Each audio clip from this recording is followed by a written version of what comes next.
అందరికీ నమస్కారం. ఈరోజు నేను భగవద్గీత 15th చాప్టర్ 2nd శ్లోకం పాడబోతున్నా.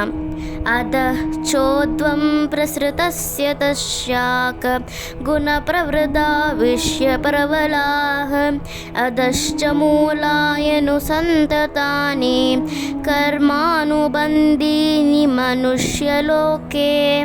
దీనికి మీనింగ్ ఏంటంటే, అశ్వత్థ వృక్షపు శాఖలు ప్రకృతి 3 గుణాలు చే పోషించబడింది.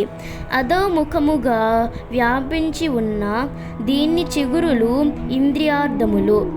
అధోముఖముగా ఉన్న ఈ వృక్షము వేర్లు మనుష్య లోకపు కామ్యకర్మలకు సంబంధించి ఉంది అని కృష్ణుడు అర్జున్తో చెప్పారు.